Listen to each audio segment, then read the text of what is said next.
Ер мен әйел арасындағы төсек қатынасы туралы біз жарияға жар салмаймыз.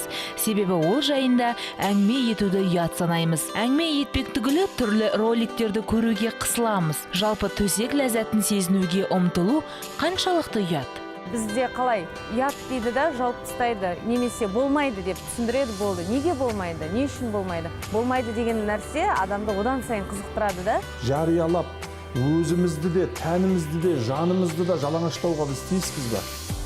Менің оғымда тиіс емеспіз, бұл ұят нәрсе. Егер қыз бала мысалы болашағын ойлап, ұятты сырып тастап, ізденіп, сондай семинарларға қатыссақ, ізденген қыз енді табады дұрыс жолды.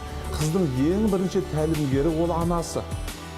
Анасынан да бұрын оның негізгі тәлімгері ол жеңгесі. Оның алдында оның әпкесі я апасы болу керек.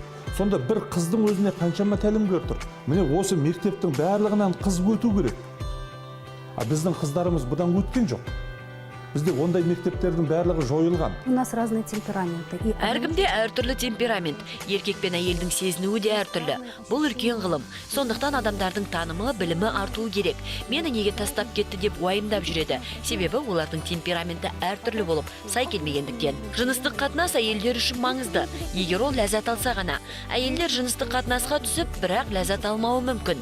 Және ол маңызды емес деп ойлайды. Ол қате ұғым. Себебі әйелдер әрдайым уайымшыл болады. Әйел баласы ләззат алған кезде көңіл-күйі көтеріліп, уайымы басылып, жақсы ойлап зерек болады. Әйелдерге арнайы жаттығулар бар. Wombilding, inbuilding, sex fitness. Мұның бәрін жаттығу құрылғысымен ғана меңгеруге болады.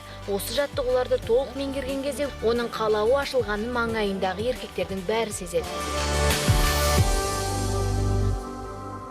Секс-фитнеспен тұрақты жаттығу бала көтер алмай жүргендерге жас қосылғандағы өзгерістерге ләззат алуға көмек береді. Қынапты кішірейтуге де көмек бар. Оны мына құрылғымен жаттығады. Қынаптың көлеміне байланысты кішірейтіп не үлкейтуге болады. Оған мынадай қабілінеді. 100-50 грамдық тас салынады.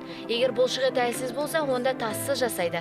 Мұны мүше қап арқылы қынапқа тығып жаттықтырады. Осылайша қынаптың 3 бөлігі, ұшы, ортасы, басын жаттықтырады. Ақшасы жоқ қыз-келіншектер Кегельдің ең танымал жаттығуын жасауына болады. Яғни қынап бұлшық етін қатты қысып жоғары қарай көтеру арқылы да жақсы нәтижеге қол жеткізуге болады.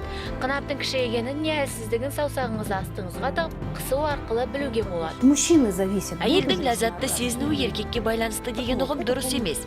Өз ләззатына әйел өзі жауапты. Ол өз-өзімен жұмыс істеу керек.